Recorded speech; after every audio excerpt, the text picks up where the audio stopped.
All right, so welcome to the Revoltage Podcast. My name is Logan Walcher, and I am here with Kyle Thompson. Now, Kyle Thompson is the founder of Undaunted Life, and why don't you talk about that for a sec? Yeah, Undaunted Life is a... Right, that's enough. Thanks, okay, Kyle. Colossal douchebag. God, why did I even agree to do this? Good grief. Yeah, go ahead. I actually do. I'd like to hear your explanation on this. I certainly hope so. No, Undaunted Life is a men's ministry. It's all about cultivating manly resilience, specifically doing content and events that bring people a little bit closer to cultivating spiritual, mental, and physical toughness. So a lot of guys that are into this type of thing, this type of ministry, are into fighting. So it's really good that we're here talking about what we're talking about tonight. So yeah, it's actually really cool because I am partial to the group just because I think it's awesome to see guys going out and doing manly stuff, but also learning how to grow themselves spiritually as well. So yeah, because I mean, you know how it is. Everyone's met that guy who was incomplete. They were like the dude bro with like the mega traps, so they had like no neck, but they like haven't read a book since high school, or the person who's like the prayer warrior, but they can't like run down to the end of the block without dying, or walk around the addition with a backpack on. Yeah, so it's like you gotta be like that guy that can be well read and well spoken and have a spiritual side, but also take care of yourself physically. We don't see a lot of that in modern culture. We just don't get a whole lot of that. So yeah, it's almost like you've got to do one or the other. So it's nice to see some a little bit of compromise there in the middle. Yeah, for sure. Cool. Well, today we're going to be talking about UFC 217. Now, do we want to start with the undercard? Yeah, let's look at the undercard fights. First off, a disclaimer: there is a gas leak right outside my house. They've got the whole neighborhood shut down. So we'll see how this ends up. But if things get weird at the end of the podcast, it's because we died or we got high. Something bad, colossally bad happened. Yeah. So who's on the undercard?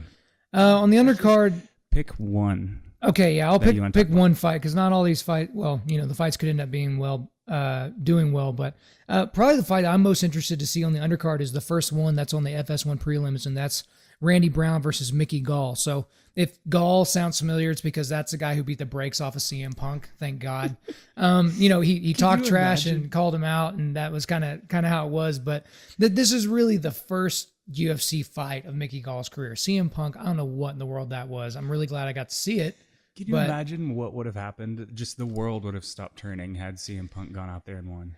There was like a small part of me, like the edge of my pinky finger, that thought maybe the universe tears in half and he lands a right hand of doom. But yeah, Mickey Gall is a legit fighter. But and again, yes, I know Mickey Gall beat Sage Northcutt. Sage has had a lot of problems getting any type of win or any type of thing going in the UFC, but Randy Brown's a good fighter, but Mickey Gall, maybe he gets a win here and a couple more, gets ranked, but he says he's a legit guy. He's only 4-0, so he's still young in his career, but yeah, I'm just interested to see what he does against another actual legit MMA fighter. Yeah, for sure. And I mean, I'm partial to that match just because how much I love wrestling. So if anybody I wanted to succeed, it's the guy that beat CM Punk. Just because it would be terrible to see CM Punk just get buried by a tomato can like Mickey Gall or something. Yeah, and did you see that they're actually talking about CM Punk getting another fight in the UFC? Yeah, like he said he's training. Yeah, Duke Rufus came out and said, because after his last fight, you saw Dana White basically came out and said, yeah, we're probably not going to see him do a UFC fight again, but with the new ownership, he's going to draw. I mean, he's a circus clown at this point because they found a guy who had never fought in the UFC who was 2-0 at the time in his pro career, and they fed him to CM Punk. I don't see it. It's ridiculous. Yeah, we'll see how it goes. But it would be awesome to see him actually improve some. I mean, anything is an improvement, though. If he lands one punch, that'll be an improvement. Maybe if he lands a dick punch, counter punch. All right, he's going to have to post the link to that video in the show notes because we just went off on a little tangent of an inside joke. It's a ridiculous cartoon, so he'll post it in the show notes or whatever. All right, cool. So, anything else you want to say about Mickey Gall? Yeah, I think Gall probably gets that win, but he's got to look impressive if they're going to keep putting him on big cards like this. Yeah, and he didn't look bad, to be honest, though. I mean, he definitely has potential. It's just whether or not he's going to realize it before, because I feel like he kind of got thrown onto the big stage way early in his career. Right. And so I hope he doesn't fizzle out before he really reaches that peak athletically. No, I'm with you. Let's talk about St. Preux and who's he fighting? Corey Anderson. Corey Anderson. Corey used to have the worst nickname, Anderson. What was his nickname? 25-8. Beastin 25. God, the stupidest. Every time that Bruce Buffer had to say his nickname, it was just like, good Lord in heaven. And he's just smiling, grinning like an idiot. Like, what in the world? Yeah, so that's an interesting He's fight. upgraded to the nickname Overtime now, right? Yeah, Overtime is his nickname. So somebody on his PR team, which is probably his aunt or his grandma or someone, was just like, honey, we need a shorter name for you. So, yeah, he's a little better. What means 25-8? Yeah. Overtime. Yeah, exactly. So, but, got a good matchup here. I mean, he's ranked 7th in the division right now, and Ovince St. Preux is ranked 6th. And so St. Preux has finished a lot of his recent fights, and Corey Anderson's looked good, and he's kind of been a little bit up and down. But I mean, the real question is, does St. Preux hit the Von Preux choke? Absolutely. Like, there's a 0% chance he does not finish this fight by that choke. Like, it is crazy watching his fights, seeing him finish so many fights with the exact same move. And because the thing is, you can't really prepare for it because he hits it from all these different angles. And so, like, if you're into gi jiu-jitsu, it's kind of like the Ezekiel choke. Like, you can hit that Ezekiel from so many different angles because you just really have to connect your gi to your opposite hand. And so, I don't know. I mean, I'm kind of being ridiculous. I honestly don't think. I think he wins the fight. I don't think he wins by that choke, but I'll be rooting for it, though. Yeah, absolutely. 100%. So, what's funny is with that Von Preux choke, it's something that I watched when I was training years ago out in Tuttle. My coach went out and choked a guy out with a Von Preux because what happened was, if you get I'm trying to remember how it is, if you get a guillotine or a headlock and your opponent is on top of you and gets into side control, you got to let it go because that sets up the Von Preux choke. And so what's interesting is, ever since I saw him do that in the ring, I've always known you let go of headlocks if they get into side control. So just keep that in mind, y'all. If you guys are training, just let go, man. Just let it go. Just let it go. You can't do anything with it anyways. Right. Nobody has ever been beat, as far as I can remember, by trying to choke somebody out while they are on the bottom inside control. It just doesn't such happen. A nasty technique. And so, I mean, for Ovince St. Preux, I mean, his last fight was against Yushin Okami. Yushin Okami stepped in on short notice and was in a weight, way above his weight class and way outclassed, and was choked out in the first round. So he's taking this fight really on just about 6 weeks break because he didn't really do much. Yeah. Was that at UFC Japan? Yeah, it was that fight out. Did you watch that card? I didn't get to see it. Okay. It was the most awkward.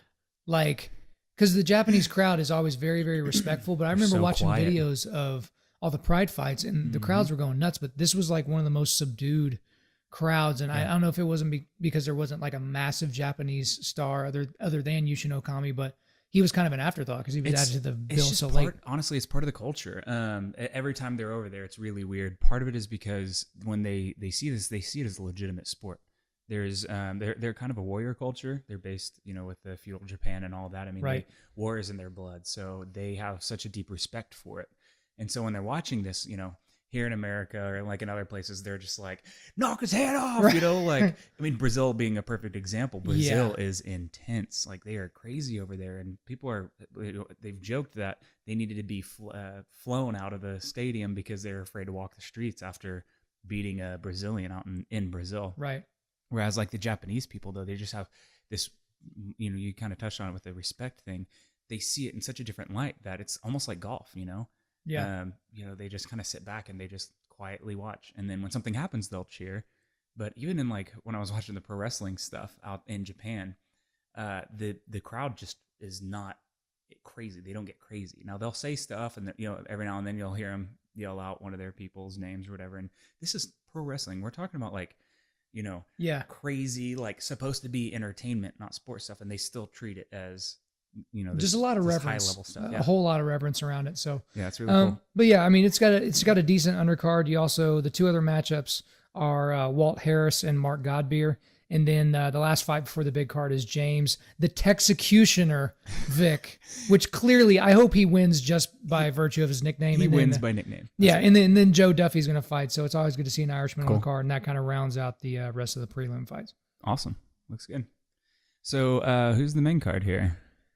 Well, first card, our first fight on the card is Paulo Barachinha versus Johnny Big Rig, Big Titties Hendricks. Big Pig. Yeah, Rig. big Rig. Good Lord.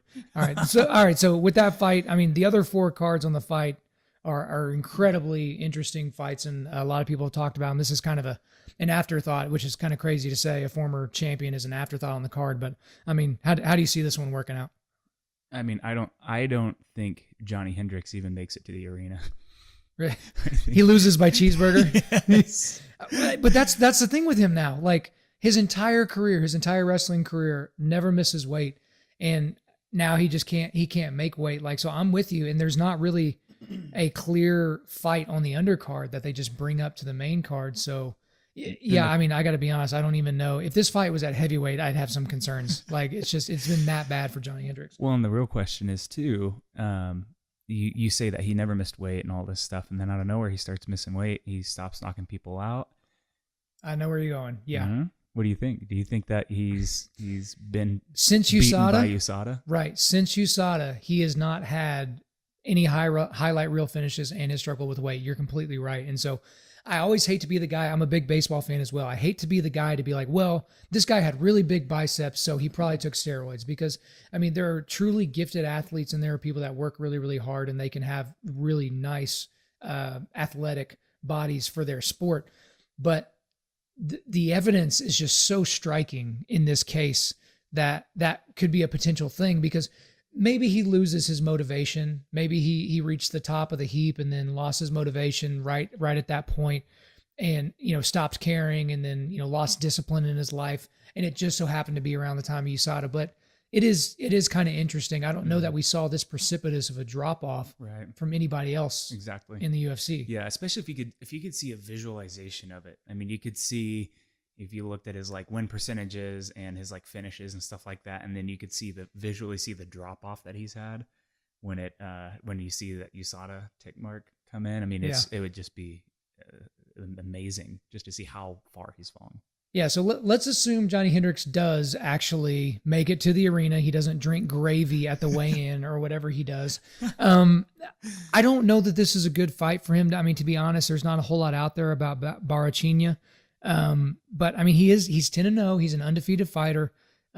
He's got 9 wins by knockout and 1 win by submission. So he has all finishes, and 9 out of 10 of those finishes have been in the first round. And Johnny Hendricks just got knocked out in his last fight. It was here in Oklahoma City, actually, which was, a lot of people thought he was gonna win that fight, but that's in his backyard too. I mean, he grew up just 10 miles outside of Oklahoma City.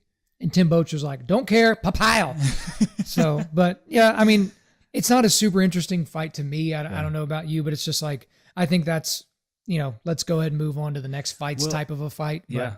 But he's, real quick though, he is switching it up and going to Jackson. That's right. Yeah. What were you saying about, we were talking about Jackson's the other day, where it was like, Jackson is literally one of the world-class, Jackson Wink is one of the best gyms on the planet Earth. I actually got an opportunity to train with Greg Jackson a few weeks ago at my jiu-jitsu school here in Oklahoma City.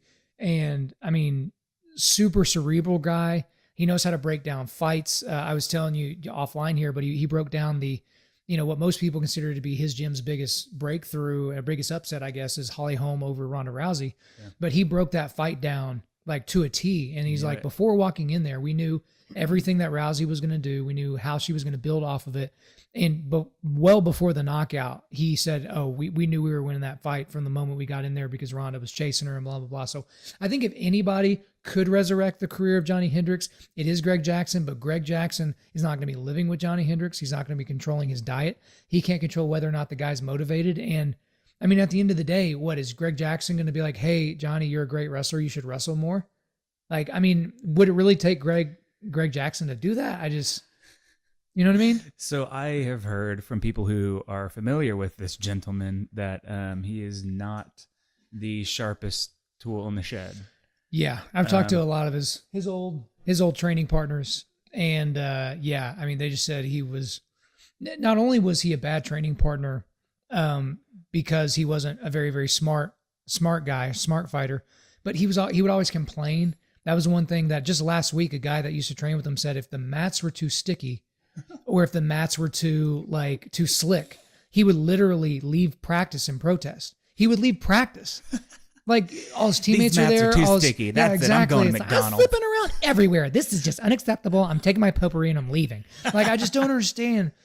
Like, how could you have such good fights? How could you really whoop a fighter we'll talk about later in GSP? I mean, he lost the decision, but how could you whoop a guy that bad and, be doing all these things and then all of a sudden just spend several years in relative mediocrity? So it's kind of surprising he's even on this card, but he's on. Maybe he calls out GSP after the fight or something like that, or pulls up Brock Lesnar and says he's going to get on top of his wife. Who the heck knows? He could say all those things. Let's be honest. Yeah. And not even remember him because he's that dumb, but we'll see. All right. So who's next? We got Stephen Thompson, Wonder Boy versus Jorge Masvidal. All right. So go ahead and give me Here's what you the deal. think. I love Stephen Thompson. Okay. I am not a Masvidal fan. That's surprising. Like everybody loves him. Yeah, Like I know. legitimately everybody. Yeah, I know. I don't know what it is. I think I've just seen some stuff over the last few months that just kind of put a bad taste in my mouth with him. But for whatever reason, I just am not on the Masvidal train. I think he also beat Cowboy Cerrone, and if you beat my boy Cowboy, yeah, he was like, I hate you. You're on the life. crap list, yeah. And he said he would. I mean, he talked mad trash before that fight. He called out Cowboy, and I mean, Cowboy will fight anybody, any weight class, any day. We know that, but yeah, Masvidal kind of put him away fairly easily. So, he did, yeah, that was rough, and that was a main event in front of his hometown. Yeah, tough one. Yeah, but I'm a huge Stephen Thompson fan. He's just the nicest guy. My wife follows him on Instagram, and so I'm always seeing like his like random. You might need to get that in check. I'm always seeing like his stuff, and he's like always hanging out with kids and like investing his time in like other people. So not only is he just like a nice guy, but he's just a genuinely good guy in his day-to-day life. So that's really cool, and I just really hope that he does well, especially after his Tyron fights. Like he's got to have a good fight. Like he can't have another snoozer. Well, that's the thing, is the only bad fights he's had since he's been in the UFC were against Tyron Woodley. And it was a stylistic problem, you know what I mean? And honestly, they were the worst fights I think I've ever seen. Like, well, remember the first fight was amazing. It was classic. It was back and forth. But then the second fight, it was, that's right. I mean, the lowest number of strikes in UFC history in a title fight. Yeah. I remember seeing that stat and being like, I'm not even the least bit surprised. And that's like the most ridiculous stat, like, ever that I've seen in something like that. But I mean, I got to be honest, whenever Jorge Masvidal lost to Damian Maia, which, a lot of people saw coming just because of Damian's style, I immediately thought, man, I would really like to see Masvidal fight Stephen Thompson. Yeah. Just because, they'll both strike and they'll both do their thing. But I mean, to be honest with you, the more I've thought about this fight, I don't think this is going to be a close fight at all. I think Stephen Thompson absolutely, legitimately whoops Jorge Masvidal. Yeah. So, did we do predictions for the last fight? Are we actually like doing predictions? Or are we doing that at the end? I say totally Hendricks gets knocked out. Okay, yeah, I'll go with that, and then we'll come back to where we were. We got a little off course, but yeah. So my prediction is clearly Stephen Thompson. I think he's the superior fighter. The problem is if he wins, now what? Because he's already right there in the rankings. If he goes out there and puts a clinic on against Masvidal, I mean, who else do you put him against? When you just look at the rankings, it's tough to see who he fights, especially if Woodley wins his next fight. Yeah. I mean, they're talking about Lawler potentially getting the next shot at Woodley, did you hear that Woodley wants to move up and fight the winner? What's the next weight? Bisping GSP. Yeah, that's ridiculous to me. Tyron Woodley has been crying, and I don't want to spend this whole dang podcast talking about Tyron Woodley, but he has literally spent most of his career complaining and whining about not getting a push.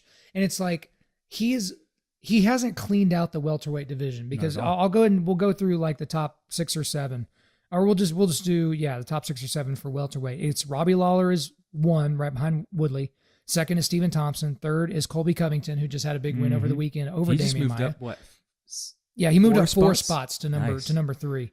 Then you got Masvidal, Maia, Rafael Dos Anjos, and then Carlos Condit. Oh, I would love to see Condit come back. Yeah, and he is coming back. Yeah, he's got a fight, and so that's looking good. But I mean, Stephen Thompson wins. Robbie Lawler's not going to hang around another 3-4 months to fight him, and he's kind of the clear guy to maybe get a fight going against Darren Woodley, Till. I would love to see him fight Darren Till too. Yeah, Till looked really good in his last fight.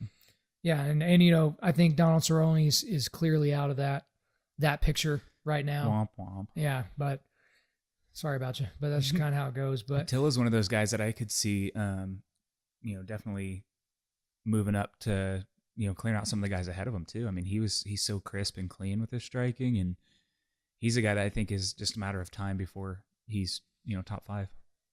yeah, I mean, he had that big win. It's almost, I mean, I don't really know. Again, just looking at kind of how the things have shaken out, shack out. Shacking? I should have Shacking paid out. attention in English class. But with Colby Covington moving up as far as he did, it doesn't make sense to me for him to fight Woodley. Mm-hmm. But, with Stephen Thompson and Colby Covington fighting in such close succession to one another, I think it'd be a little bit of a disservice to Thompson, but maybe he fights Colby Covington. Which I think would be a bad day at the office for Covington. Yeah. Just because Steven's not going to try to take him down at all. Yeah. So, I mean, there's some interesting fights up there, but yeah, Tyron Collin for the winner of 185 after this fight, when there's literally like 4 or 5 legitimate guys after him. I mean, Maya's still in the top 5, but he's not going to get another shot at the belt. But there's legitimate guys behind him. It doesn't make sense to make that call. My dog is all up on me right now, by the way. So, hey, it's just like, what's up, Dad? Hey, what are you guys doing? Thanks for giving me food and stuff. Cool. So I'm going to go with Stephen Thompson on this one. What's your prediction, like how the finish goes or decision or whatever? I think he'll finish it. Hasn't Masvidal been finished before? Yeah, I mean, Masvidal's 32-12. Yeah, so he can definitely be beaten. Yeah, he's certainly not, setting any records. Yeah, for in sure. that category. So, yeah, but I'm with you. I think it's a finish. What round do you think? Second or third. I think that if Thompson gets you figured out, you don't last very long. Yeah, his distance is really incredible. Mm-hmm. So yeah, could be a good fight for sure. Yep. Yes. Oh, this one. Okay. I think me and you are on the same page when it comes to Joanna. Here, you say the first names and I'll say the last names. All right, so Joanna Jędrzejczyk versus Rose Namajunas. I like that Rose's nickname is Thug, by the way. Dude, so let's amazing. just kind of pull that out Rose there. But Namajunas. Namajunas. Namajunas. I like that. We're gonna call her Namajunas for the rest of this. Longinus. Yeah, like of all the fights on the card, I mean, I don't know that this is going to be the best fight, but I am clearly more excited for this fight than the rest of them. Like Joanna, she's my spirit animal. I think she is amazing. She's just so. The thing is she's very charming in her approach with the media, and English being her second language, and she still speaks it really, really well. Yeah.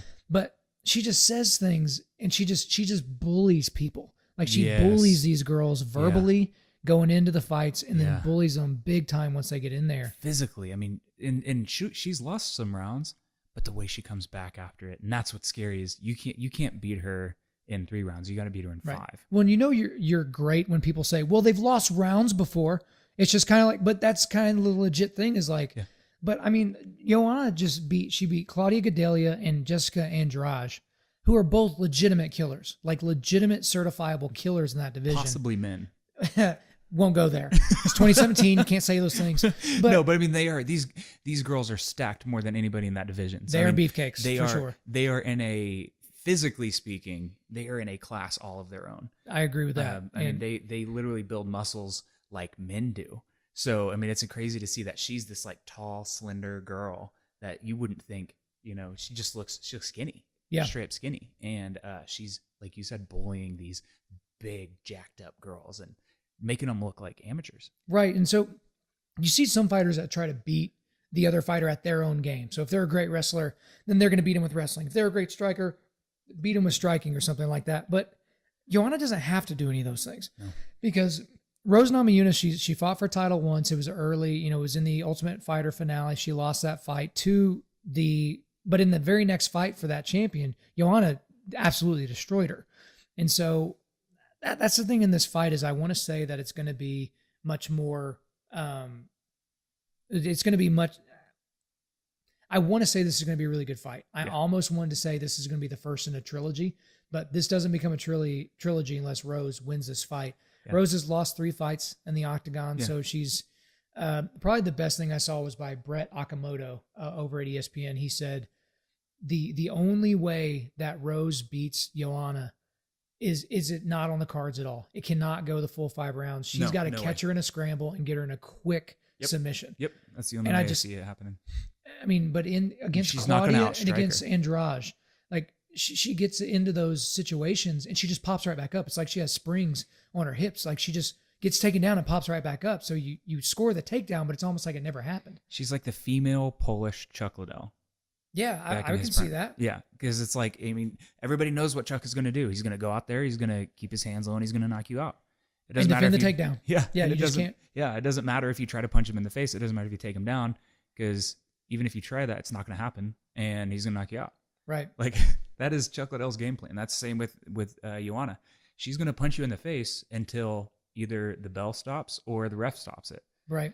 And that's it. Like, and she's bloodied up some girls too, like bad. Right. Well, and that's the thing. You've heard some people, which, it kind of feels like nitpicking, but they're like, oh, Jędrzejczyk doesn't finish very many of her fights. And, yeah, she's always in the top of strikes, but how can you land so many strikes and kicks without actually putting a girl out? It's like, okay, let's put a few things in perspective here. So I think the top 3 or 4 most strikes ever landed in a UFC fight are all Joanna's. Yeah. She owns all of those. So you would think that would lend some credence to that argument. But these are 115 pounders. They're not going out there throwing like lunch boxes like heavyweights. They don't have lunch boxes attached to their wrists or whatever. Right. But I mean, she's literally bludgeoning these girls, and it's at times it's like she's toying with them. Yeah. So I never really got that critique of Joanna's style, that she just lands so much. It's like, oh my gosh, this baseball player just hits home runs. He just hits home runs all the time. What a colossal loser. It's just like, really, like if you have to nitpick that much. But the more I looked into this fight, the less convinced I was that it was going to be competitive. Yeah. I mean, anything can happen. Holly Holm was like an insane underdog to Ronda Rousey. Right. That's what's so great about this sport, is anybody at any day. I mean, it's a lucky punch. Right. It's not like in basketball you're going to hit that one lucky shot and the game's over. No, you're going to have to play the whole game, and you might hit that half court shot, but that's not the game winner. Sure. Whereas in UFC and just combat sports in general, that knockout punch or that random submission or whatever can come in, and you can end the fight at any time. So that's why, even though this is Joanna is so on just such another level than all the people in her division, anybody could come in and catch her.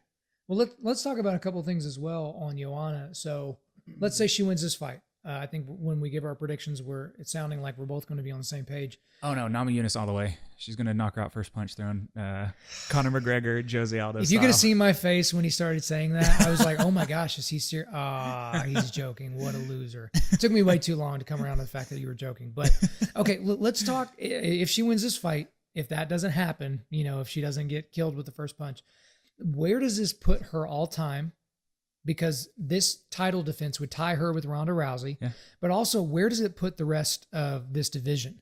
Because I mean, we can look at the rankings for that division, and there's not a whole lot there. She's cleared out. I mean, she's cleared out the whole division almost. So you give her the next 2 fights, and there's nobody in that division that can even.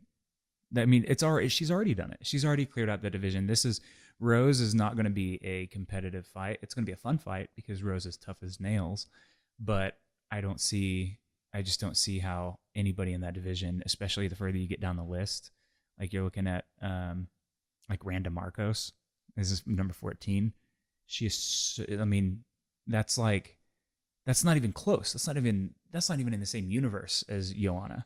So I just think that she's cleared out so much of these girls that, I mean, she's approaching GOAT status for sure. Yeah, I mean, if we go down the women's strawweight, it's Andrade, Gadelha, Kovalkiewicz, and Nama Yunus. That's the top 4. If she wins on Saturday, she will have whooped all those girls. I guess the most competitive of those fights has been Kovalkiewicz up to this point. Yeah. But I mean, I'm kind of with you. There's no clear, and it's not really an indictment on the division as much as it's just amplifying how great she is. But the thing about it is she's not going to go up to 135. Mm-mm. And so there's been a lot of talk about the UFC adding the 125 division. Obviously, Justin Gaethje and Eddie Alvarez are coaching to have the first. I think they would be great in that division, personally. Oh, going up to 125? No. Hey, you know what I'm talking about? It's the Alvarez and coaches. It is the coaches. They're not going to be moving to the 125 women's division, even though it's 2017. You kind of do whatever you want to do, but that's the thing is there's no one at 135 that is clearly a 125 pounder, like someone that's just way too small at 135, and there's not really anyone at women's strawweight that is just absolutely struggling to make weight. I mean, you've heard Paige Van Zandt's come out and talked about wanting the 125 division, and so it's like, I mean, maybe she goes up. And Joanne Calderwood really needs a 125 division, though.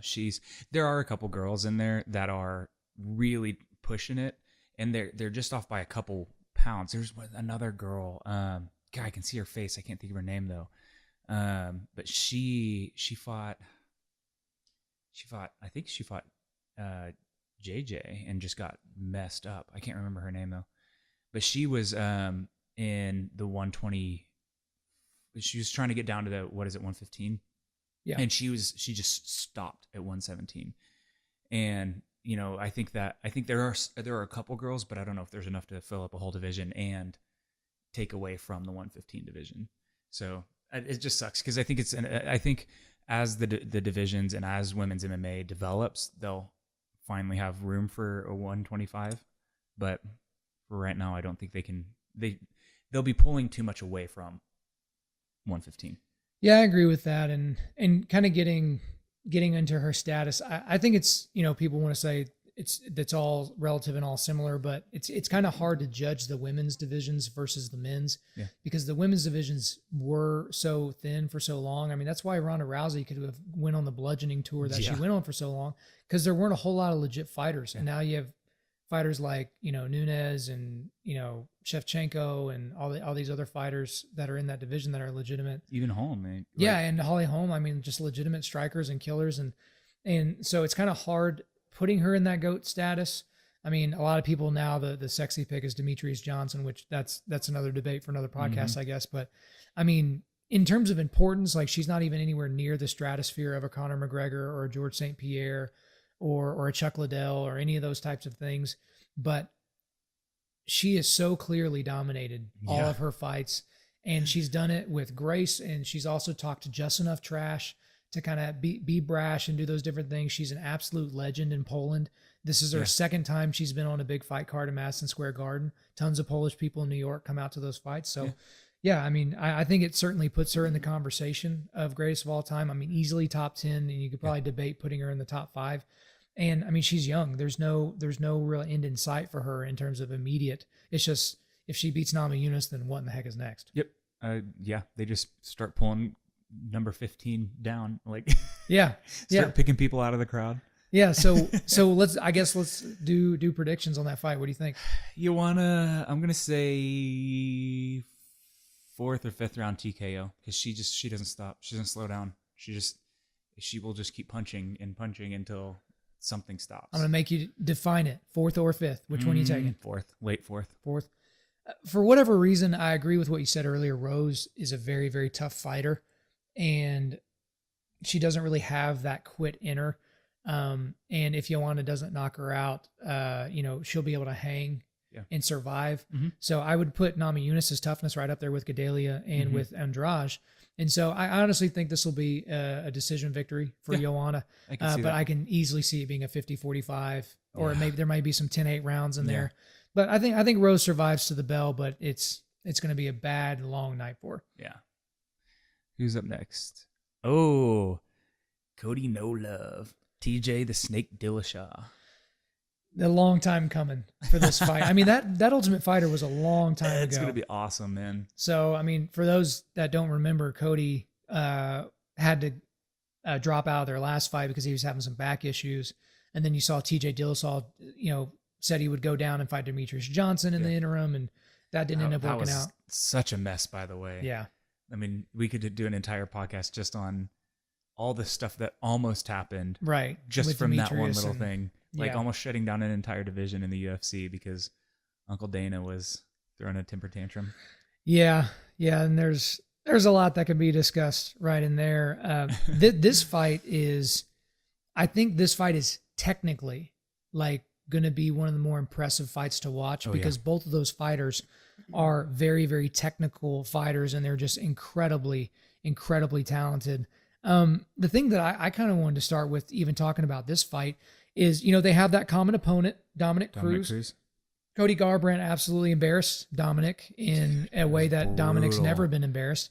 We're talking Dominic Cruz. Right. People were saying he was GOAT status before Garbrandt went in and just crazy embarrassed. Schoolboyed him. It was bad. But it was brutal. But the thing with TJ is people forget how good of a fighter TJ is, and that he is a former champion. And in my opinion, I remember watching his title fight where he lost his belt to Dominic Cruz. I thought that TJ Dillashaw clearly won 3 of those 5 rounds. And clearly the judges disagreed with me. But they had the same common opponent, and neither one of them finished Dominic Cruz, but they did kind of get through the fight. And it's such an interesting fight. And then we haven't even talked about the gym issue with, TJ claiming that he just wanted to do his training camps with Dwayne Ludwig, and the rest of the time he would train with ATT, and they were just like, no, not at all, not ever. But I mean, there's so much drama, and there's so much, and it's just hard to know who to believe in all of it, but it does add to the intrigue of the fight. Right. Well, and if I remember right too, didn't TJ go to the Muscle Farm gym or something like that for a little while? Yeah, I don't remember the dynamic. I think that was a weird thing. Muscle Farm opened up like a real scientific gym that was kind of felt like the Russian and Rocky. Okay, kind of that level of training, and I think he's not even training there now. I think he's switched it up from there as well. So it's just weird. Seems like Dillashaw's kind of jumping all over the place. I wonder if he's just got it in his head that he's too good for these places, or he's been with Ludwig for a while, and that's like his dude. And Ludwig used to be at ATT, and Cody and the whole team's been pushing the loyalty to the nth degree thing. Like, he was warming up today at Madison Square Garden, and that the song "Loyalty" by Kendrick Lamar was playing, and nice. It's just his subtle jab. He may even walk out to it. Who knows? But it's just going to be a very, very good fight. Both of these guys have incredible technique, incredible footwork. Did they ever release the video? Do you know anything about that? I remember people talking about the video, that there was video from practice that Cody Garbrandt knocked TJ Dillashaw out. There's so much drama around this. But there's all this guff. Release the video then. Yeah. That's the thing, is if you've got video of you knocking him out, why not release it? Yeah. And here's the thing. Cody Garbrandt's a legitimate dumb person. He is a simple-minded idiot. If you've ever heard him talk, it is embarrassing. You just don't want him on the mic very much, but it just doesn't make any sense why he wouldn't release that. And, don't give me this crap about fighters code. What happens in the gym stays in the gym.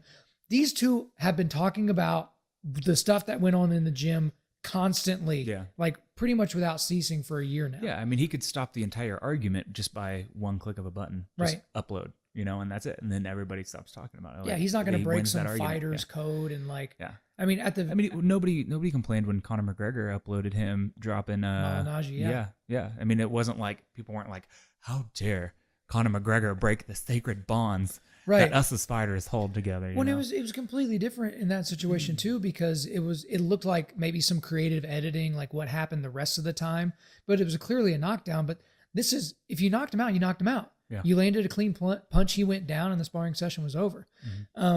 So one of the most interesting takes I've heard on this, though, is, TJ was like the established dude, and then he could obviously see that Cody Garbrandt was coming up. I think it may have been Chael Sonnen that was saying this on his podcast, but it's like, when there's another guy in the gym that you might end up fighting someday, maybe you don't show that guy everything you got. Now, your coaches know better. Your coaches have seen you pull out all stops and do a lot of different things, but maybe there's stuff in the bag, because I mean, TJ did stuff in his last fight against John Lineker that, even slowing it down, you don't know how he hit some of these takedowns, and you don't know how the different things went with his footwork. So maybe there's a lot that he left on the table whenever he was training with Cody Garbrandt. But I mean, at this point, it's just, who the heck knows? Yeah. It's just so hard to handicap. And true. And I wonder if that's where TJ kind of started falling away from, it's Team Alpha Male, right? Yeah. I wonder if that's I keep saying ATT. Yeah. Yeah. Team Sorry. Alpha So Male, to all the people screaming at me for saying AT&T over and over. Yes. Team Alpha Male. I get it. I know the difference. I kind of know what I'm talking about. Please continue. But it's crazy to think though too, what if TJ saw Cody getting, this big push from inside? Because I remember Wasn't it Faber who even said something like Garbrandt's going to be the champion one day or something like that? Like, and it's like, when's he going to get a shot? I think he cut a promo or something after a fight. Was it during the Ultimate Fighter where it was Uriah Faber and Conor McGregor? Maybe, because I think that's when a lot of people got exposed to Cody Garbrandt, because Cody Garbrandt got in Conor's face and pushed him around, which just made Conor laugh. But and that was before TJ left too, wasn't it? Because Conor was saying like the snake in the grass, like there's words that word on the street is that Conor was like, "Where's that snake? Where's the little weasel?" And then he walked into the gym and was like, "Did he bring Dwayne with him? Did he bring Dwayne with him?" And then, but that's the thing, is Uriah Faber even acknowledged that later, that Conor was absolutely right. But at the time, you got to kind of keep everything, because it's it's all team alpha male, like that's all they want to do is it's all that brotherhood stuff. But well, I mean, how do you see this fight going? Because Cody Garbrandt's undefeated, 11-0. TJ Dillashaw's 10-3. Both can finish. Both can land takedowns, even though that's not really like a big part of their thing. Actually, Cody Garbrandt's never been taken down in the UFC, so I don't know that this is going to be a big grappling match. But I mean, what do you see going down? Cody's got refrigerators for hands. I mean, he's in that division, in a division that's not known for people knocking each other out. He is dropping people left and right. He single-handedly is making that division interesting now with just the sheer power that he has in his hands. And then to go see him walk out against Dominic Cruz and have that much technique and just school him. I mean, that's really where I'm gauging this, is that, Cody's highly technical, and I didn't think he was. I thought he just kind of bull rushed everybody before that fight, but he showed that he's smart, he can adapt, and he can really just take it up to that next level. And so had this conversation happened before he fought Dom, it would have been a completely different conversation. Yeah. But now, because there was a debate actually as to who should get the next shot against Dominic Cruz. Was it to be a TJ Dillashaw rematch, or should the young buck Cody Garbrandt get his chance? You know what I mean? Right. So I think that Cody can play it smart and beat TJ. I think Cody can definitely beat TJ. I don't know if TJ can beat Cody. That's kind of why I'm picking Cody on this one. Even though TJ is extremely talented, the way he just handled Hennenbrau, that's kind of interesting because they both kind of share that schooling of a former longtime great champion. Because everybody thought Hennenbrau. Nobody's even talking about Hennenbrau now. That's how bad TJ beat him. Yeah. I mean, he beat the legendary status out of him. And so I think that to see them both overcome these challenges and stuff like that and really rise to the occasion, it's going to be a really exciting fight. But I think that Garbrandt is just more technical and has more power in his hands than TJ does. And TJ's been knocked out before. I think Dodson or something knocked him out. And Cody hasn't been knocked out. Has Cody been dropped? I don't know that he's been dropped. I mean, he's 11-0 and he's finished almost every single one of those fights by KO. Plus, Cody's already knocked him out once. So yeah, apparently, just release the video, bro. I mean, I'll be honest with you. I really like TJ. I want him to win this fight, but I'm kind of with you. I've seen there's too much. 2 years ago, no one knew who Cody Garbrandt was, and then last year, there was a strong case for him to be Fighter of the Year in 2016. Just because he went from unranked to champion within a calendar year. I've never seen anybody rise like that before. Yeah, because he went from unranked McGregor to champion. Yeah, right? aside from someone like McGregor in terms of just having that crazy, shooting star rise. But I mean, here's the issue for the UFC, and I think it's kind of good for us to kind of go at this from a macro level as well. Yeah. The UFC is desperate for stars, absolutely desperate for stars, because no one gives a crap about Amanda Nunes. Yeah. John Jones is out, and the crowd never really has connected with Daniel Cormier. Stipe Miocic, this sounds ridiculous, but you are kind of a victim of your name. Yeah. Like if Joanna Jędrzejczyk was like Mary Smith, like she'd be more of a household name. Yeah, for sure. But people talk more about Holly Holm. Obviously, she's beat Ronda Rousey and all that. But again, Amanda Nunes did as well. Yeah, and most people they don't even know how to say her last name. Is it Nunes? Is it Nunes? But the thing with Cody is the Ultimate Fighter, and we've talked about this before. The Ultimate Fighter is a great revealer of people's personalities. So I remember the Forrest Griffin, Rampage Jackson Ultimate Fighter, hating Rampage going into that. Like, I didn't like him because he knocked out my boy Chuck Liddell, right? Yeah. And you're not supposed to do that. Yeah. And then after the Ultimate Fighter, I was like, dude, this guy is hilarious. Yeah, he is is awesome. But then Ronda Rousey, when she was in the Ultimate Fighter with Misha Tate, she looked like a brat. She complained all the time, stormed out. And it was kind of foreshadowing for after she lost to Holly Holm, she just became a baby and couldn't take it. And it was clear that she was an athlete, not a fighter at that point. The second she faced adversity. Yeah. She was like, nah, buckled. done. Like, I'm tapping out. Like, I'm completely finished. And so to that point, though, I feel the same way about Cody Garbrandt. Whenever they were doing the Ultimate Fighter with TJ Dillashaw, I mean, he was just such a douchebag, like pretty much the entire time. And we've already talked, and he's got like legit little man syndrome where he's just always picking fights. Like he's always trying to get TJ to fight. And TJ, you know, would basically like, no, we're not going to do that. We're here to coach these people. And oh, you scared, bro? You scared? It was such nonsense. And so, you know, and he's trying to be Conor McGregor. He's a little bit, he's trying to wear the suits and be fancy and do the big call outs. And it's just, I don't see that legit star power for Cody Garbrandt. I just don't see the casual fan being attracted to him. There's already issues with the smaller weight classes having any attraction to the overall general public. Except for, you know, Conor McGregor at 45, like that kind of captured the attention of a lot of people. But no one, like even before then, like 145, no one gave a crap about Aldo. Like the general public didn't know his first name was pronounced Jose instead of Jose. But so I think that's kind of an issue because I think clearly the person who wins this fight is very likely going to fight Dominic Cruz next. I know Dominic Cruz has another fight coming up soon, but I mean, there's not a whole lot of, he's fighting Jimmy Rivera, but there's not a whole lot of extra things going on in that division. There's only a few clear title contenders. So, you know, the winner of Dominic Cruz, Jimmy Rivera, very likely takes on the winner of this fight. But, you know, Rafael Sunsao is kind of up and down good. Aljamain Sterling is probably one of the most exciting guys in that weight division, but there's not a whole lot of other people there. So if you want to build a really, really big fighter out of Cody, you need to have a foil. I mean, Demetrius Johnson is part of the reason why no one knows who he is because there's no bad guy. You know, he talks about that. There's no bad guy in that division. There's no one like Anderson Silva needed Chael Sonnen. Like he needed him, right? And say whatever you want to say about Chael. But I mean, probably the best thing to happen in this division would be for TJ to beat Cody.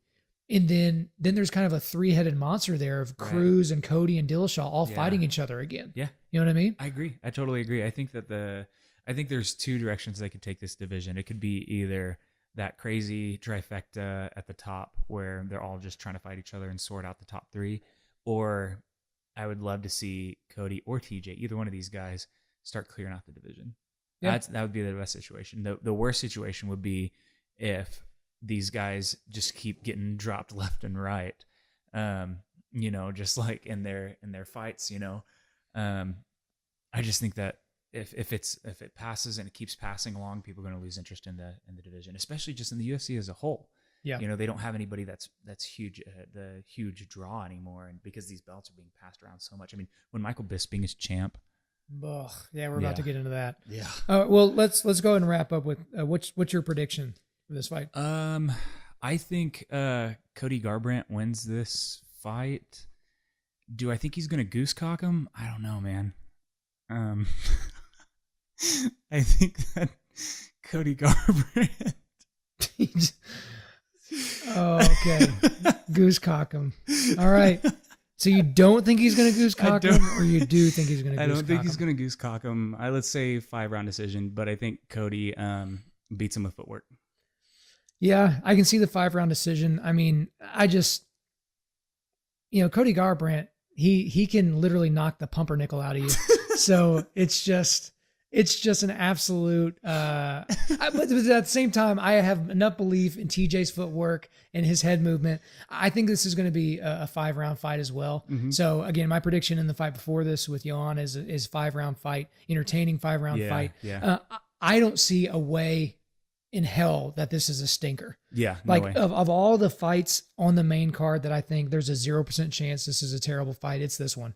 So there's enough animosity between these two that I honestly don't think it's going to be a boring fight, but I'm kind of with you. I just don't know that TJ has enough to beat Cody. And even though I'm a full believer in TJ's skills and I still think he's a top guy, Cody, he's just been on a tear and I just don't see a way it stops. Split decision, maybe?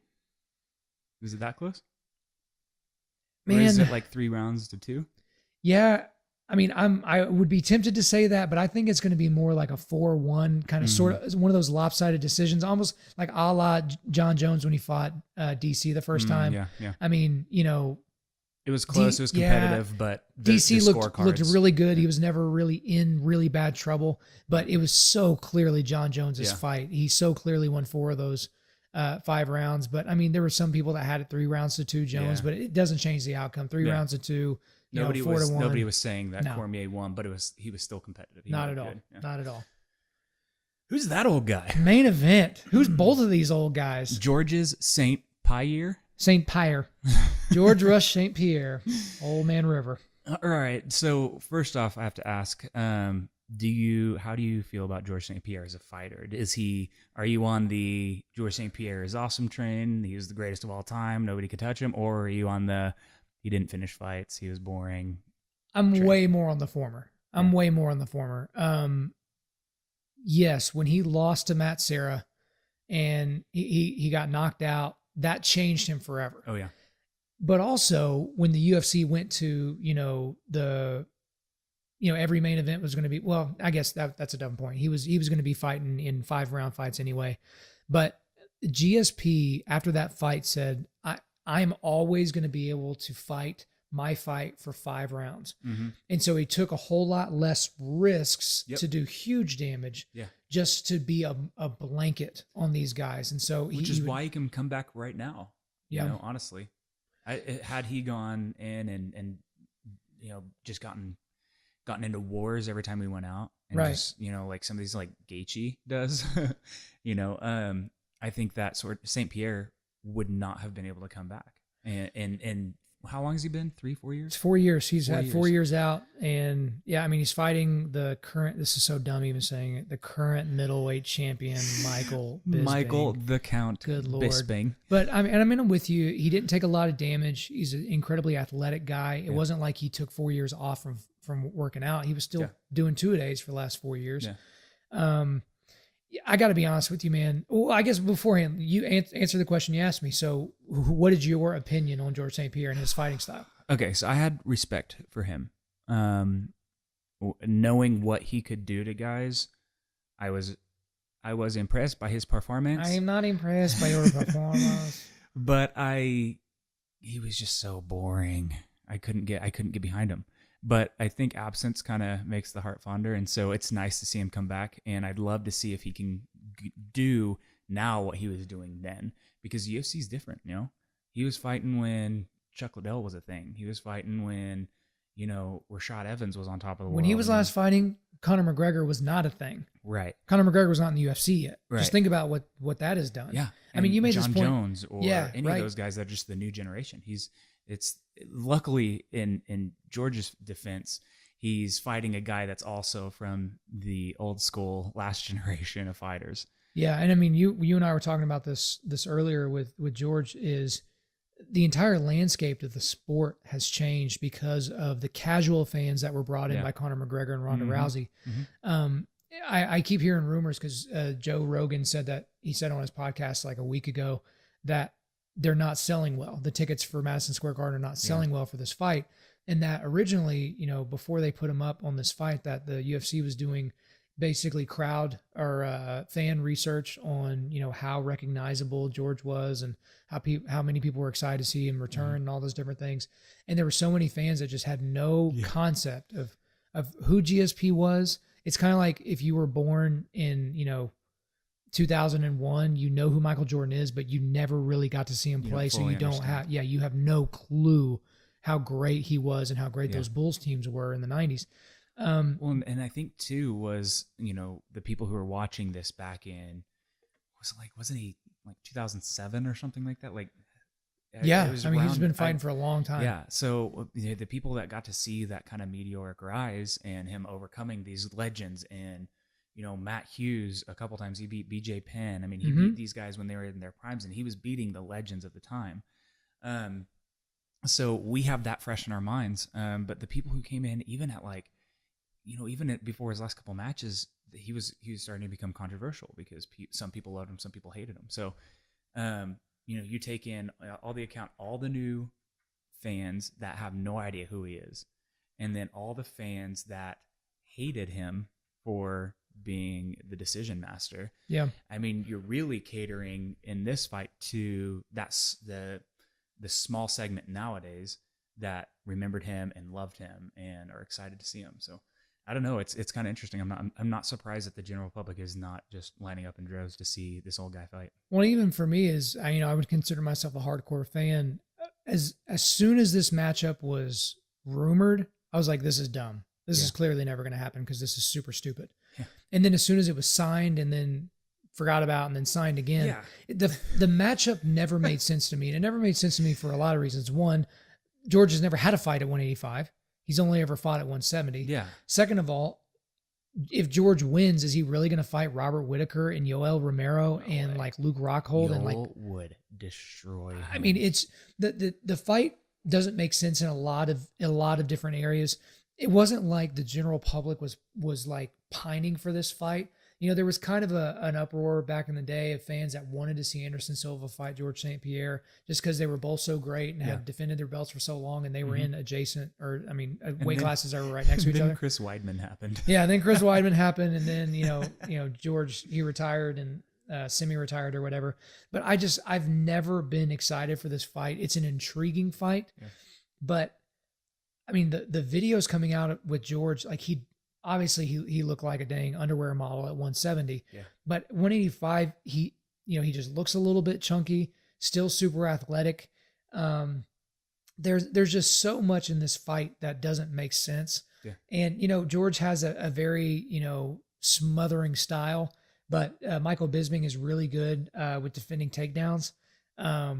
And he's also really good after he's taken down, popping right back up. I mean, even Chael Sonnen couldn't hold Michael Bisping down for very long. Well, and Bisping's just so well-rounded. That's his thing. And that's why he's always been at the top. He's never been the top guy until now. And even then, a lot of people don't even see him as a top guy. They just see him as somebody who kind of got dropped into this position. So maybe it was destiny or whatever, but nobody thinks he got there by his skill alone.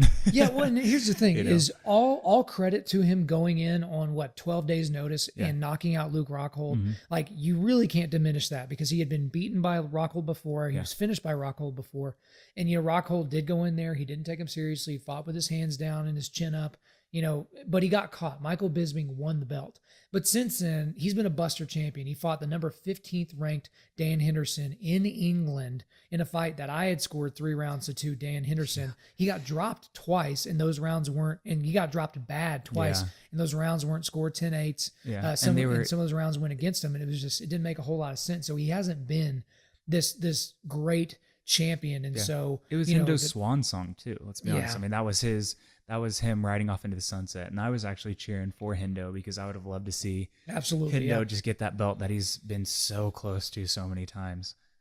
Especially considering he was like the first double champ in Pride. Yeah. And he never once tasted UFC gold. That's sad because he's so good. But the reason Michael Bisping is even in the mix after how many, he's had like 20 something fights in the UFC, I think. Most wins in UFC history. Yeah. Believe it or not. The whole reason he's even in the UFC and the only reason he's a champ right now is because he's so well-rounded that he might not be, a 99% fighter and all his skill sets are maxed out, but he's that, that 80%. If we're talking like UFC, the game, he's that 80% fighter, but all his stats are like 80%. You know what I'm saying? He doesn't have that big glaring weakness, even though English fighter, they don't have a great track record and pedigree in wrestling. Yeah. It's never really been an issue for Michael Bisping. But if it's going to be an issue, it's going to be an issue in this fight. Like, this is the fight. Certainly, because you got to think his default in this fight is going to be wrestling. Yeah. I'm not a huge believer in this matchup. It's not that intriguing. I mean, there's not a whole lot of different disparities. You would think Michael Bisping was way bigger, but he's only a couple inches bigger than George St. Pierre. The weigh-in thing will be different because probably by fight night, Michael Bisping's going to weigh around 200 pounds. George is going to weigh in at the weight he fights at. I mean, we're talking 183, 184. Yeah. But which is weird because you'd think if he was getting serious about this and if he was really, I have a feeling in the back of my mind that the owners of the UFC, WME, IEGFL, ABC, LOL, TTYL. Yeah. yeah, I think that they are. I think they just offered George a bunch of money to come back because they thought he'd be a draw.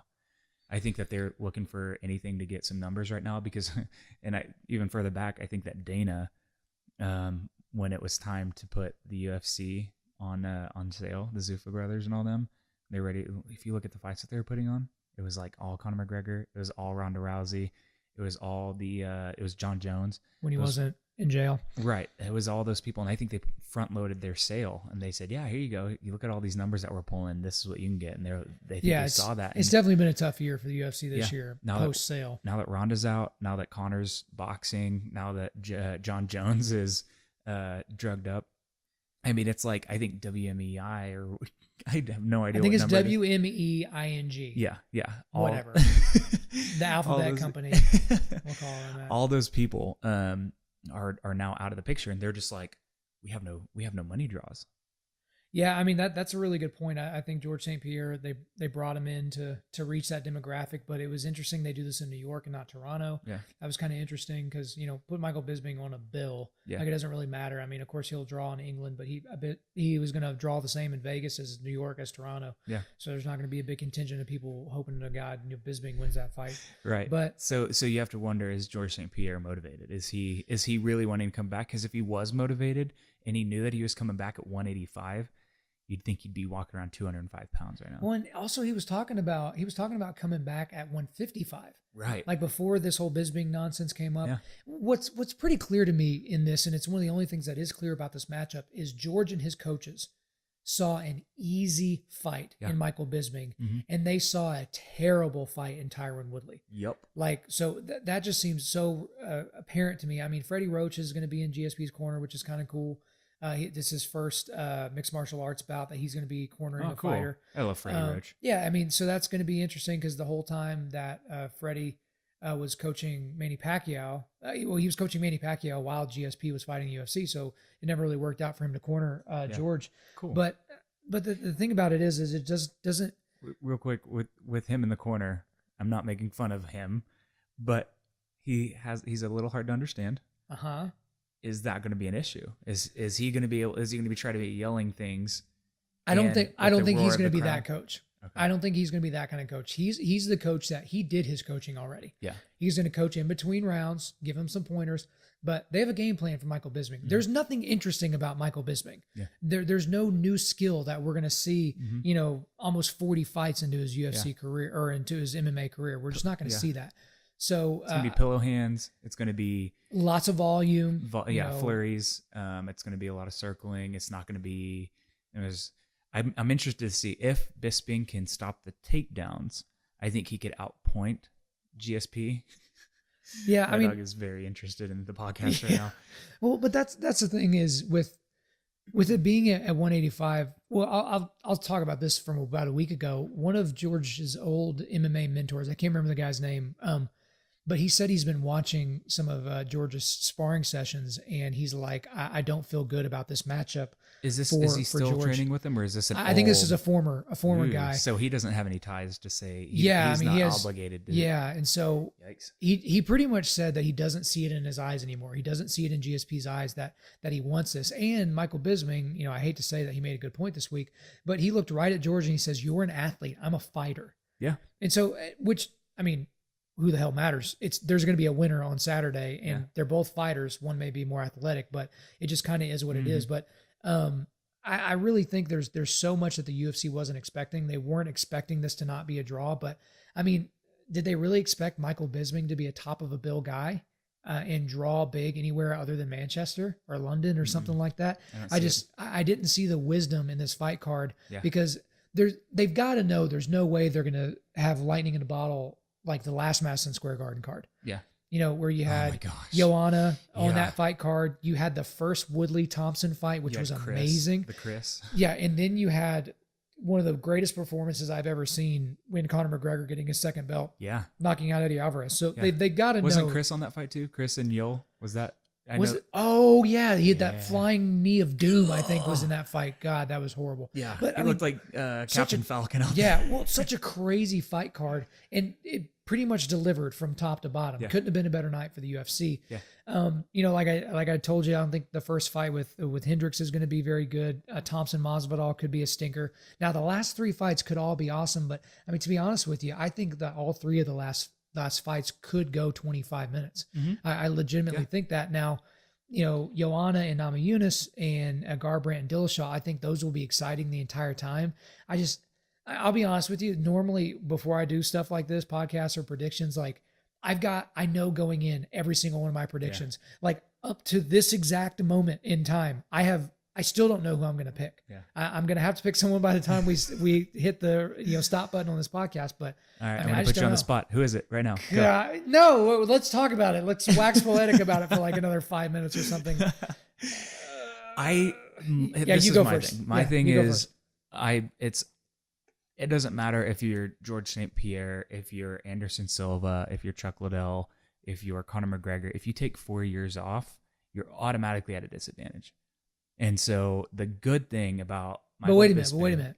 Dominic Cruz was out for a significant period of time. He was. Came back and had no rust. Yeah, but he didn't leave because he was it was injuries. Upset. It was injuries and for so sure. He was hungry to get back in. Okay. George St. Pierre walked out for a different reason.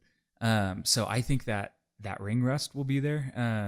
And maybe I'm putting too much into that, but I think that ring rust is really going to affect George St. Pierre. I don't think he's going to be able to come in looking like the GSP that we all remember. I think he's gonna come in a different GSP. He'll certainly be different, yeah. And so it's hard for me to say. I know what Michael Bisping is going to show up, and it's going to be the guy that, he might not physically, like he kind of said, athlete versus fighter. He might not be a specimen. He might not be, the most technical guy out there, but he's going to fight with a lot of heart. He's got it. He's got that spark, and he's not going to give up. So even if he faces adversity, like in the Dan Henderson fight where he got dropped twice, you're gonna have to put him away. And GSP isn't. I don't know. I don't see GSP coming in real hot. I think it's gonna more or less look like John Jones coming in against Owen St. Preux, where there was a lot of hype, a lot of buildup. Everybody was saying John Jones is back, and then he just kind of snoozes a little bit. So that's my best guess. Yeah. So what's your Bisping by decision? Bisping by decision. Okay. But I think it's going to be entertaining. I think that there's so much mystery shrouding around this thing. I mean, the whole fact that people are even talking about it is because which GSP is going to show up. Yeah, I listened to Chael Sonnen do a little quick thing. He was like driving his car or something, and he was talking about this fight, and he made a good point about size. Most people in the general public and even fight fans always talk about the size advantage. Like Conor McGregor is going to be so much bigger than Floyd Mayweather. Like that's going to really cause him problems. And he made a good point. He's like, Muhammad Ali never fought a fighter that he was bigger than. Yeah. He always fought guys that were huge, but he was the faster, better fighter. Mike Tyson was always the smaller guy in every fight that he fought. And when he was knocking out the planet, he was still a smaller fighter. Yeah. So George, like we talked about earlier, is probably going to be 10 to 15 pounds smaller, but Chael Sonnen is one of the few people on planet Earth that has gotten his hands on both of these guys in a competitive environment. He fought Michael Bisping multiple times, but then, he also trained. He trained really hard with GSP.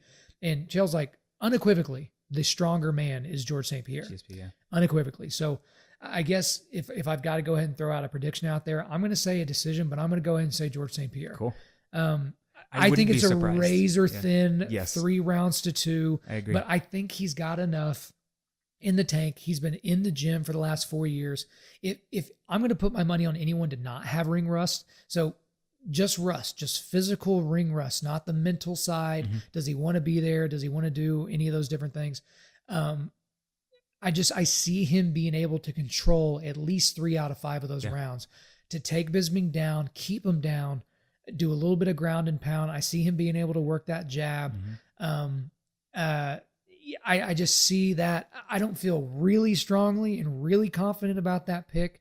It wouldn't surprise me if Michael Bisping wins this fight, but the only thing that would really surprise me is in this fight would be a finish in either direction. Yeah, Like I agree. I legitimately think this is a 25-minute fight, and I don't think that's going to affect either one of these guys. Like these guys aren't going to gas. Be a knockout. I don't see a knockout happening on either of these guys. GSP fights too smart to get knocked out, and GSP also is not known for his knockout abilities. I could see a submission, but if it goes to submission, I think GSP submits Michael Bisping. But I don't see Michael submitting GSP. So. Yeah, I don't see that at all. I mean, Michael Bisping hasn't really won many fights. I mean, he's won like just a couple of fights by submission. So, and I can't remember one in recent memory. Well, let's talk about after the fight. So, either way. So let's say George wins. What happens with George? What happens with Michael? Because a lot of people have made a lot of they've really been talking about the fact that the UFC says, and they came out and said that he's got to fight at 185. He's got to defend the belt. Sorry, that took like forever to spit out, but like he's got to defend the belt if he beats Bisping. Like, do we really want to see him in there against a gigantic Robert Whittaker? Dude. Does he want to be in there? And that's the thing is George St. Pierre doesn't make it past. If he makes it past Michael Bisping, he doesn't make it past the top 5. There's pull up who's in the top 5 there. Yeah, let's look up. I'll call out the top 5. So you got Robert Whittaker, who's the interim champion. No way, I don't even see him getting past him. Yeah, and then it doesn't get better. It's Luke Rockhold, Yoel Romero, Jacare Souza, and Chris Weidman. Nope. And Derek Brunson, who just knocked out Machida over the weekend. Yep. And then you're starting to look at Anderson Silva, nobody wants to see that fight anymore. Yeah, and then Kelvin Gastelum, David Branch, I would say Kelvin Gastelum even gives GSP problems. He's what, number division. 8? So, maybe Uriah Hall, because Uriah Hall gets dumb on that brain. Vitor Belfort, he could be an old Vitor. But think about how far we have to go down the list. Yeah, like there's no for way. A fight that you feel good about for George. I don't even think the other ones are close. I don't think Luke Rockhold is close. I don't think Yoel's close. I don't think Souza's close. I don't think Weidman's close, or Bronson. I mean, where does GSP go from here? Yeah, he gets his paycheck. That's what I'm saying. I don't think he's thinking this far ahead. I think WME offered him a lot of money. And they said, "Hey, we know you've been wanting to come back. Here's $2 million or something like that to fight in New York." And he's just like, "Okay." Right. He's not going to fight at 185 and then go down and fight Tyron. I mean, we just talked about the little bit of a log jam there. Terrible matchup for him. Yeah, really, really bad matchup. I mean, I go back to the first time Conor fought Nate. He was supposed to fight JDS for the second belt. He ends up having to fight Nate on short notice. GSP is in the crowd. GSP had not been at a UFC event in, I think, 3 years at that point. Mm-hmm. And then all of a sudden, Conor McGregor is about to get another fight at a random weight class at 170, where GSP likes to fight. Yep. GSP's hinting that he wants to come and fight at 155, which was the belt Conor was supposed to be fighting for that night. Uh-huh. And you're telling me that GSP wasn't going to come into the ring after that fight and cut a promo, and they were going to have him square off with Conor McGregor, and that was going to be the super fight? Yeah. Like the return fight versus the current king. Right. Like that was going to be the fight. But that fight makes less and less sense now than I think it did. Like it made way more sense back when he fought Nate. Mm-hmm. But now it's like, okay, Conor's going to be fighting at 55. If George is fighting at 85, can he safely get his body to where he can compete at 155, another weight class? No way. He hasn't fought in. He was a huge 170er. Yeah, so I don't see where GSP goes from here. So if he loses, I mean, I can very easily see him riding off into the sunset and saying, "Thanks for the cheddar, but I'm out." But then here's the thing with Bisping. So I heard this week. It was a question posed. I think it was on Ariel Helwani's show. And just the fact that the question was posed literally made my head almost explode. It said, if Michael Bisping beats George St. Pierre, is he in the conversation as greatest of all time? No. So this is how they set it up just before. Okay, you already gave me your answer. Absolutely not. But case closed. Just to kind of set We're not even arguing this. But they would say, because Michael Bisping had wins over George St. Pierre, considered greatest of all time by many. Anderson Silva, considered greatest of all time by many. Wins over Luke Rockhold, who's a very, very solid fighter, and Dan Henderson. And so it's kind of a who's who of fights. But literally I was like, oh my gosh, because Ariel Helwani was asking a panel, and I'm like, surely all these people are going to be on the same boat. And luckily all of them were like, absolutely not. But I mean, where do you kind of fall on all that? I absolutely believe that Michael Bisping becomes the GOAT if he beats You're George the dumbest St. Pierre. person ever. Shut up. You are not. He will be the geriatric if you of all time. See the smile on Logan's face right now, you would know he is full of crap. He's fighting all those guys way past their primes. Yes. If he beats George St. Pierre right now, people are just going to say George St. Pierre is old. 4 years retired, fat GSP. Yep, he beats Dan Henderson in his retirement fight. Right, you can't say anything there. Anderson Silva, how many fights has he lost now in a row? Well, and at the time, this was post Dick Pill, and he almost lost. A lot of people thought he lost. Yeah, a lot of people thought Anderson Silva thought he lost. Right.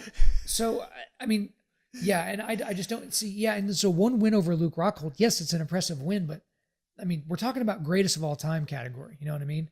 So it's a very different fight, or it's a very different argument in that case. And so it's such a ridiculous thing. I can see win or lose either way for Michael Bisping that this is his last fight. Yeah. Because I don't think he wants to fight Whitaker. I don't think he wants to fight Romero. I don't think he wants any part of that gigantic Weidman at 185. So yeah, I think that Bisping wins. He retires and says, "Good luck, guys. Like y'all fight amongst yourselves." And he's even got Whitaker's even got the belt. Right, so it's kind of they've already got a guy to pass it off to. Yeah. Which if they Michael's a smart guy. He's smart enough and he's loyal enough to the company, obviously, to say, "Hey, look, this is my last fight. I'm not going to say this publicly so people don't lose interest or whatever." But they gave Whitaker the belt. I mean, that's not just coincidence. I would not be surprised in the slightest to see Michael Bisping say, "Good job, guys. Now y'all go after Robert Whitaker." Yeah, I mean, I'm not terribly intrigued with what happens after Michael Bisping. To in full disclosure, I've never been much of a Michael Bisping fan. I didn't really like his style.